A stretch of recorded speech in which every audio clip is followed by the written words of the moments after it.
Formula One began by racing 4.5 and 1.5 liter engines that were supercharged, but quickly realized the attrition rate was atrocious. 1952 saw the exit of Alfa Romeo due to lack of funding of a race car, and BRM swiftly followed thereafter, but ironically, they had too much of a car. Their V16, and yes, you heard that correctly, proved to be too much for the track, and they struggled to get anything near reliable test pace.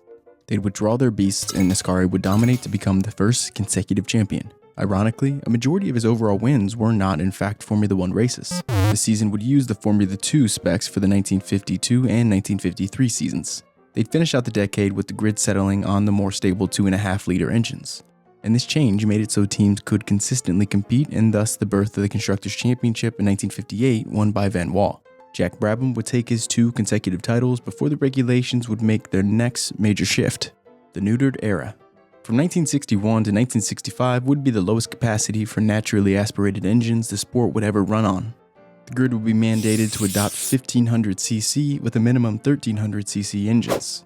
But given that the paddock is full of only the best and brightest with high technical prowess, engineers found a way to exponentially improve the power of the 1961 to 1965 era car. This was also at the same time that Formula One and most of motorsport in general was experiencing a shakedown. Gone were the days of the front engine, and now officially the grid had moved to mid-engine cars.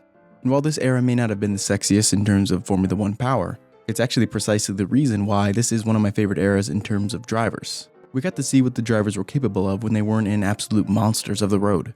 The only American-born driver, Phil Hill, took his title to start off the era with Ferrari. John Surtees added more hardware to the Ferrari trophy case as he would split a pair of Jimmy titles from 1963 and 1965. But the ego and image of Formula One was taking a hit. It was pretty much an open secret that sports cars packed a bigger punch than Formula One at that time. Change was needed, and change they got. Double the capacity and natural aspiration to 3.0 liters again. It was time to take Formula One to the next level.